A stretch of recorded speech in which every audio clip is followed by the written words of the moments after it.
Hello guys, this is KC Patel and welcome to Satvik academy. Satvik academy के YouTube channel में आप सभी का स्वागत है।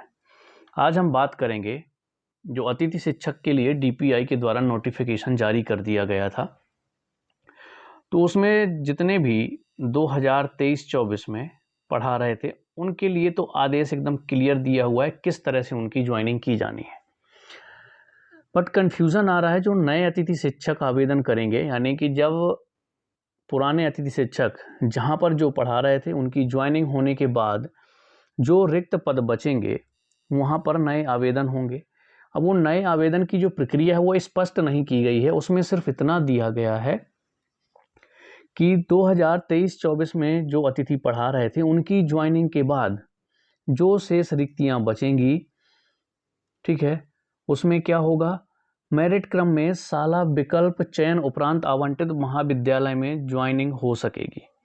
अब आवंटित की बात करें तो देखिए, ये जब तक आप लोग ऑनलाइन नहीं करते तब तक आपकी स्कूल चॉइस फिलिंग नहीं होगी और आपको विद्यालय भी आवंटित नहीं होगा। डीपीआई के आदेश में भी सेम टू सेम यही लाइन लिखी हुई है, लेकिन आपको देखना होगा ये जो आपका कार्यालय जिला शिक्षा अधिकारी जिला शिवपुरी मध्य प्रदेश के द्वारा जारी किया गया अतिथि शिक्षक के लिए, पहले एक बार इसको देख लीजिए कन्फ्यूज़न कहाँ बना हुआ है नई अतिथि शिक्षकों के लिए।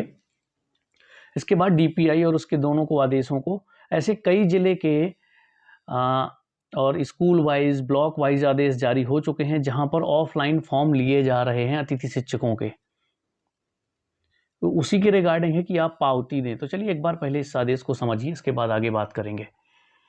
ठीक है, 30 जुलाई 2024 का ही है ये। विगत सत्र 2022-23 में यह शिकायतें प्राप्त हुई थी कि शाला प्रभारियों के द्वारा अतिथि शिक्षक हेतु आवेदन पत्र नहीं लिए जा रहे हैं एवं यदि लिए जा रहे हैं तो पावती नहीं दी जा रही।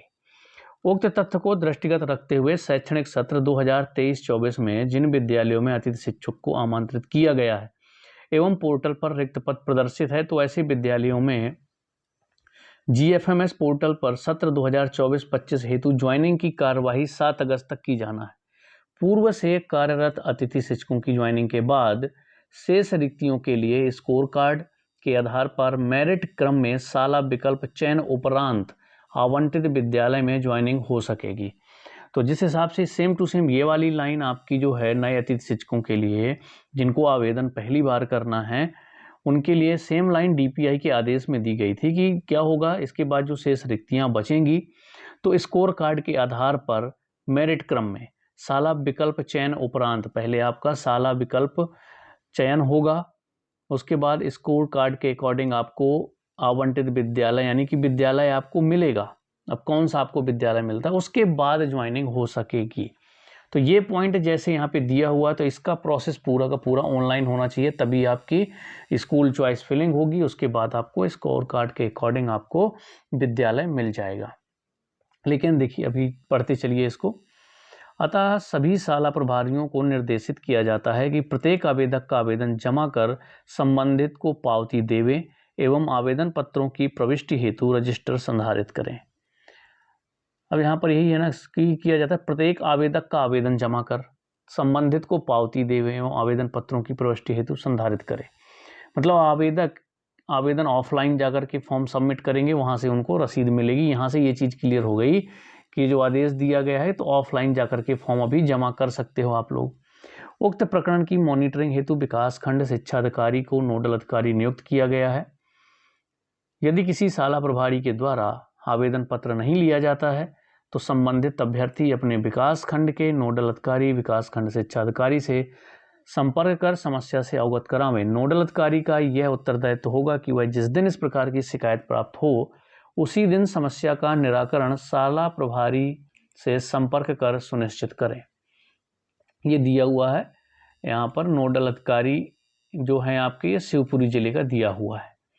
ठीक है, इसी तरह से कई एक आदेश और आपको दिखा देता हूँ, वो भी एक जिले का है।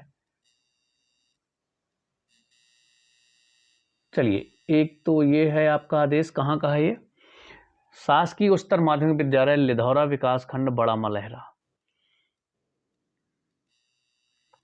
शासकीय उच्चतर माध्यमिक विद्यालय लिधौरा विकास खंड बड़ा मलहरा में अतिथि शिक्षक वर्ग 1 के लिए रिक्त पदों के विरुद्ध आवेदन आमंत्रित किए जा रहे हैं। 29 जुलाई को नोटिफिकेशन जारी किया गया। 4 अगस्त तक वहाँ पर जाकर के अतिथि शिक्षकों को क्या करना है, अपने आवेदन देना है। 4 के बाद नहीं दे सकते। अब ये एक स्कूल के द्वारा विज्ञप्ति जारी की गई है।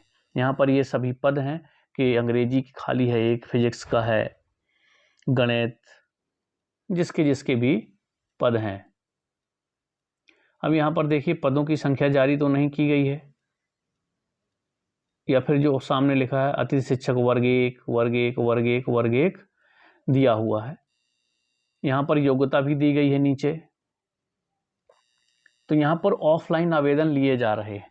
तो अब जितने भी अतिथि शिक्षक नए आवेदन करना चाहते हैं वो इतना कन्फ्यूज़न में है, क्योंकि सभी ब्लॉक के अभी विज्ञप्ति जारी नहीं की गई, कई संकुल में नहीं किए गए, कहीं कहीं पर ऑफलाइन प्रक्रिया चालू कर दी गई है। अब समझ में नहीं आ रहा कि ऑफलाइन प्रक्रिया जब वहाँ पर साला चयन के उपरांत सारी प्रोसेस कर दिया हुआ है तो ऑनलाइन प्रक्रिया होनी चाहिए थी, लेकिन ये ऑफलाइन प्रक्रिया क्यों हो रही है, इसमें कन्फ्यूजन सभी लोग। अगर ऑफलाइन आवेदन कहीं पर लिए जा रहे हैं तो जो आप अगर आवेदन देना चाहते हैं, आप अतिथि में पढ़ाना चाह रहे हैं, तो मैं सबको यही कहूँगा कि आप लोग ऑफलाइन फॉर्म भी दे आएँ। जहाँ पर लिए जा रहे हैं वहाँ पर दे आएँ, क्योंकि बाद में एक डेट के बाद आपसे ऑफलाइन फॉर्म लिए नहीं जाएंगे तो प्रॉब्लम हो जाएगी अगर ऑफलाइन प्रक्रिया होती है। लेकिन डीपीआई के आदेश और अभी जो एक शिवपुरी जिले का मैंने आपको दिखाया था, उस आदेश में जो पॉइंट लिखे हुए हैं उस पॉइंट के हिसाब से आपकी भर्ती जो है वो ऑनलाइन ही होनी चाहिए। फिर भी अगर विज्ञप्ति किसी स्कूल में कहीं पर जारी हो गई है तो बाकायदा आप लोग जाकर के फॉर्म दे आएँ। फॉर्म देने के बाद अपनी रिसिप्ट वापस लेकर के आ जाएँ, एक रसीद जरूर वहाँ से लेकर के आएँ कि आपने आवेदन किया हुआ है। ऐसे ही अगर डिंडोरी जिले का भी अलग हुआ, वहाँ पर भी ऑफलाइन भर्ती हो रही, मतलब आवेदन ऑफलाइन स्वीकार किए जा रहे हैं। तो ये जो कन्फ्यूज़न है ना वो बहुत जल्द दूर होगा। जैसे ही कोई जानकारी मिलती है हम कोशिश करेंगे जानकारी लेने की। लेकिन देखिए जहाँ पर ऑफलाइन आपके ये स्टार्ट हो चुके हैं वहाँ पर आपको आवेदन जा कर के दे देना है। जैसे यहाँ पर देखिए 4 अगस्त लास्ट डेट रखी गई है। आप लोग वेट करो कि 7 अगस्त तक पहले इनकी ज्वाइनिंग हो जाएगी, इसके बाद नए अतिथियों के लिए होगा, तब तक ये लोग अपनी डेट भी ख़त्म कर देंगे कि 4 अगस्त के बाद हमें आवेदन नहीं लेना है। तो कोशिश करिए अगर कोई ऑफलाइन विज्ञप्ति निकलती है तो आप लोग वहाँ जा कर के टाइम टू टाइम अपना ऑफलाइन आवेदन ज़रूर दे करके आएँ। बाकी आपकी जैसे ही ऑनलाइन अगर प्रक्रिया शुरू होती है, 7 अगस्त तक तो संभव है नहीं, क्योंकि 7 तक पहले फॉर्म इन लोगों के भरे जाएंगे। इसके बाद अगर कोई पद बचते हैं तभी आपको वहाँ पर ज्वाइनिंग मिलेगी, ये तो क्लियर है। अब 1 अगस्त आज देखिए कल आपकी 1 अगस्त है। 1 अगस्त को हम जो अतिथि शिक्षक पहले से पढ़ा रहे हैं उनकी लॉगिन आईडी से लॉगिन करके क्या नया ऑप्शन खुल रहा है, उनकी नियुक्ति किस तरीके से हो रही है, वो पूरी की पूरी प्रोसेस आपको बताने की कोशिश करूँगा। तो एक अतिथि शिक्षक की लॉगिन आईडी करके लॉगिन करके आपको पूरी प्रोसेस बता दी जाएगी किस तरह से पुराने अतिथि शिक्षकों को नियुक्ति लेनी है। और नए के लिए मैं आपको बता रहा हूँ, जहाँ पर अगर विज्ञप्ति निकल रही है तो आप लोग बिल्कुल वहाँ जा कर के आवेदन कर सकते हैं। उनके द्वारा खुद विज्ञापन दिया गया है। हालांकि ऐसे विज्ञापनों में से होता क्या है कि सभी लोगों को पता नहीं चल पाता।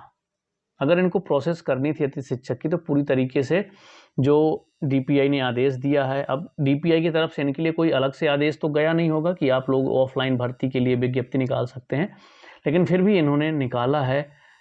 तो देखते हैं आगे डीपीआई की क्या मंशा है, ऑनलाइन या ऑफलाइन भर्ती करने की है। ऑनलाइन की प्रक्रिया होगी तो 1 अगस्त से पता चल जाएगी कि क्या नए नए ऑप्शन आने वाले हैं, क्या क्या ऑप्शन खुलेंगे।